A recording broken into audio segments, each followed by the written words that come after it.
गांव का ये पुराना स्कूल रात होते ही किसी जिंदा डरावने साए जैसा लगने लगता था। इसी स्कूल की लाइब्रेरी में एक ऐसा रहस्य छुपा था जिसे कोई छेड़ना नहीं चाहता था। आरव जिज्ञासा में उस लाइब्रेरी के अंदर चला गया, बिना ये जाने कि वो वापस निकलेगा या नहीं। चारों तरफ ऐसा सन्नाटा था जैसे दीवारें भी उसकी हर सांस सुन रही हों। तभी आरव की नजर उस बंद किताब पर पड़ी जो जैसे उसे चुपचाप बुला रही थी। आरव चाहकर भी खुद को रोक नहीं पाया और उसके कदम अपने आप उस किताब की ओर बढ़ते चले गए।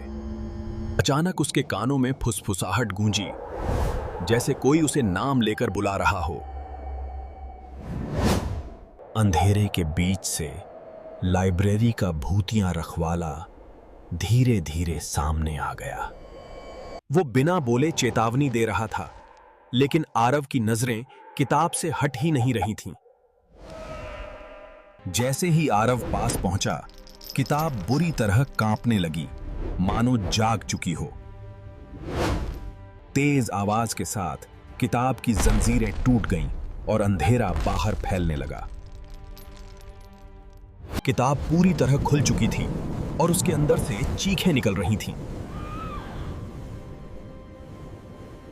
आरव की आंखों के सामने किताब से कई कैद आत्माएं बाहर निकल आईं।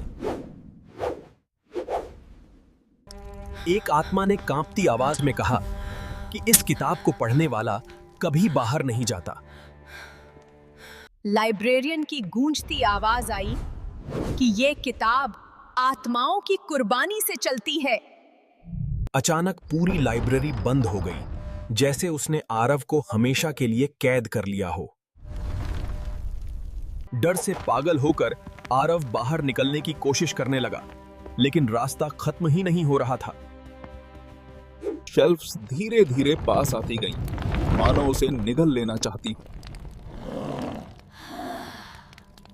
अगले ही पल किताब से निकले हाथों ने आरव को अपनी ओर खींच लिया।